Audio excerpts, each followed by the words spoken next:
All right, so we unloading this. Is this that place y'all was doing the installation at? It's all insulated already. Oh yeah, it's on for you. Hi Connor, how are you doing? Well, how are you? Hello, how are you doing? Hi about Sean, that nice to meet you. How you doing? You know Chris has been here. Yeah. So we're just gonna unload all this stuff and then get out of here. Yeah. I didn't want you to think they left the lights on. I turned them on for you. Oh, thank you. Yeah. Thank you. And we had enough insulation. We actually, this got double insulated on the ceiling, so. Thanks a lot, guys. Cool. Well, we're just loading them up and we'll be out of here. Okay. Alright. Alright. And they'll be back probably tomorrow. I don't know. I didn't check in with them to see how today went for them, but I'll know this evening though. Yeah, and just let me know when you want to see me get some money. Sure. Yeah.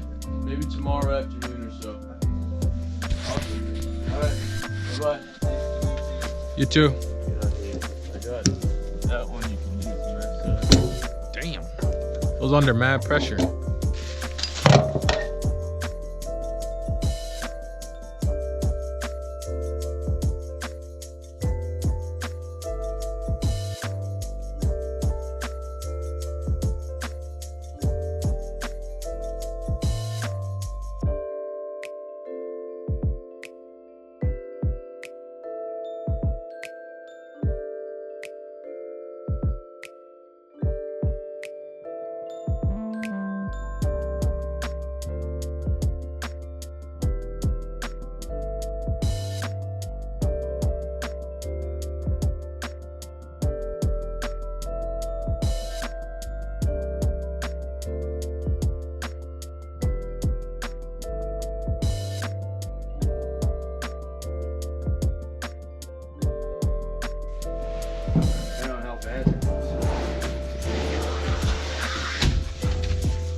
All right, we got 7 more to spray in here. These got first coated. Coming back doing a second coat on those. Show you how these looking afterwards.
Additional 4 on the other side. The other 4 still have to be sprayed.